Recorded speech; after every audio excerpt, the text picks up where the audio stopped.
forces de gauche ont fait 6 propositions financées, montrant qu'il est possible de mettre un minimum contributif, c'est-à-dire une retraite minimum au niveau du SMIC, de prendre en compte la pénibilité, de permettre l'égalité salariale sans augmenter l'âge de départ en retraite. C'est toute la différence, M. Bourdin. Fabien Roussel, sans augmenter l'âge de départ en retraite. Si j'ai bien compris, le gouvernement reste ferme sur sa réforme et vous, de toute façon, vous ne discutez pas, sauf à discuter de vos propositions. Non, on est bien d'accord. Le gouvernement... On est bien d'accord.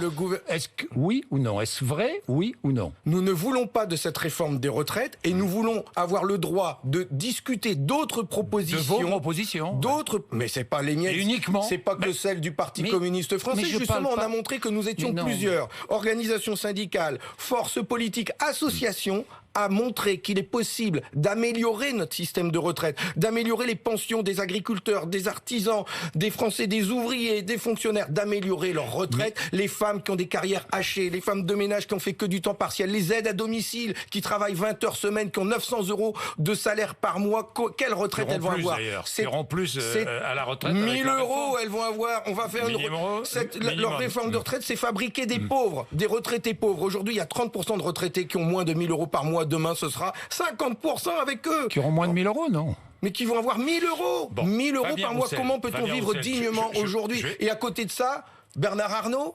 Non, mais je vais y venir. À côté de ça, on a 60 milliards d'euros de dividendes versés aux entreprises du CAC 40. Vous rendez compte la violence sociale insoutenable que l'on vit tous les jours? Ces fortunes sont insolentes.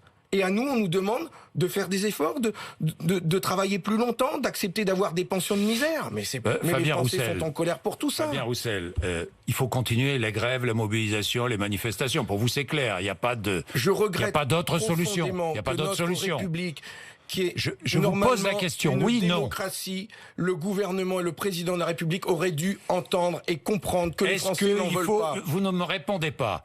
Est-ce que oui ou non vous appelez à continuer les manifestations, les grèves, la mobilisation? Oui, nous continuons à rester déterminés, à poursuivre les mobilisations et toutes les formes de mobilisation qui demandent le retrait. Et au Parlement, à l'Assemblée nationale, nous allons déposer et une motion référendaire et une motion de censure. Oui, je vais y venir. Il faut poursuivre les mobilisations, je vous confirme.